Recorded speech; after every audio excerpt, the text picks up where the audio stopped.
In today's math lesson, we're going to model and solve equations using algebra tiles. Let's get started by finding out what our symbols mean. You might remember from elementary school symbols of a big box, a stick, and a baby box in your algebra tiles. And in elementary school, a big box was worth 100 units, while a stick was worth 10 units, and a baby box was worth 1 unit. So for high school, for algebra, we're going to adjust that where a big box is worth x squared. The relationship between 100 and x squared is that 100 came from 10 squared. The stick is now worth x. How is that related to elementary school? Well, if x squared is 10 squared, making 100, then the x itself was just worth 10. And in elementary school, the stick was worth 10. But similarly, just the same, in algebra and in elementary school, the little baby box, those are worth 1.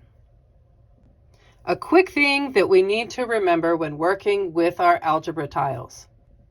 Make sure that you are paying attention to your positive and negative symbols. Those symbols might be on the boxes themselves, or it might be in between boxes. In example 1, we are asked, which equation does this set of algebra tiles represent? So looking at our algebra tiles, this is just a quick set of counting. With my sticks representing an x that we saw in the introduction, we see, hey, look, there are 3 x's, 3 sticks. There are also 2 baby boxes. Between all of that information, there is an equal sign. And on the right side of the equal sign, there are 5 more baby boxes. So the one piece of information that we don't have on this equation yet is what is happening between the 3x and the 2. Because our 2 baby boxes are positive, and we know that because there is no negative showing. When there is not a negative showing, it is understood that things are positive. From that, we know there must be a plus sign between the 3x and the 2. This answer is quickly seen over here as answer B. And there you go. In problem 2, we are asked which set of algebra tiles represents the equation negative x plus 9 equals 10. Let's start this problem by dissecting our equation. We know that x's have to be sticks, and single numbers, individual numbers, have to be baby boxes. And that's true regardless of whether or not that constant number, that individual number, is on the left side of the equal sign or on the right side of the equal sign. Now in this particular equation, we see that our stick, our x, is negative.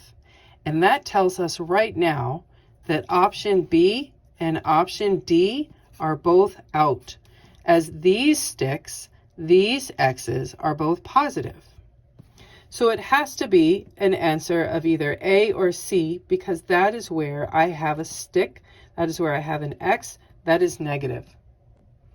Now it's just a matter of counting up your boxes.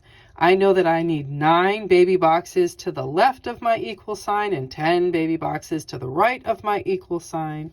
And that is very easy to determine, as there are only 2 baby boxes here on the right of answer C, and they happen to be negative. What's that about? Therefore, we can count up all of our baby boxes and choose answer A as our final answer. And there you go. In problem 3, we are asked what equation does this set of algebra tiles represent? Let's begin by counting up what our tiles are. So we have 1, 2, 3, 4 sticks. And we know that each of the sticks represents an x. There are no negatives being shown. Therefore, we know that this set of tiles on the left side of my equal sign is equivalent. It is representing 4 x's.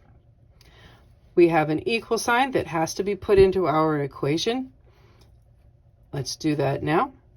And then we have 1, 2, 3, 4 baby boxes, which is just a constant number of 4. And that's our equation. That's all we have to do to represent this set of tiles. And there you go. In our fourth example, we are asked which equation does this set of algebra tiles represent? Let's count it up and see what we've got. We have 3 sticks. We know those represent x's, but these sticks are all negative, and that is important to note. So we have negative 3 x's. We also have a big grouping of baby boxes, all worth 1 unit each. And when you count them up, you discover there are 24 of those. We also know that there is an equal sign in the middle, so don't forget to write that. If you do, that's no longer an equation. It's just a couple of numbers sitting there. All right, therefore, our equation for this group of algebra tiles is answer D, of negative 3x equaling 24.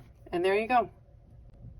For our fifth and final example, we're going to determine which set of algebra tiles represents the equation negative 2x minus 3 equals negative 9. Let's start by analyzing the different parts of our equation and trying to remember what our symbols are. Hopefully you remembered very quickly that anything that has an X on it, that is a stick. And anything that is a plain, simple, constant number, those are our baby boxes. And it does not matter if those constants, those plain, simple numbers, are on the left or the right of the equal sign. They are both baby boxes. All right, let's start counting. So I know that we need 2 sticks, and they both have to be negative. So looking through our answer options, we have 2 negative sticks for all 4 answer options. So that didn't really bring down anything at all. Okay, we also know that we need 3 baby boxes on the left side of the equal sign, but those 3 baby boxes also have to be negative. Here on answer A, we have 3 baby boxes on the left. On answer C, there are way more than 3 baby boxes on the left. Answer B, there are also way more than 3 baby boxes on the left. And answer D, there is again just 3 baby boxes on the left. Now that we know how each of the equation options have gotten started, we can determine that option B and option C are not going to work for us. So let's finish our counting. Option A has 9 baby boxes on the right side of the equation, and they are all negative. While option D has 1 baby box on the right side of its equation, but that is a positive 1. So be attentive to your positive and negative symbols. Therefore, we know that the only answer we can choose will be option A. And there you go.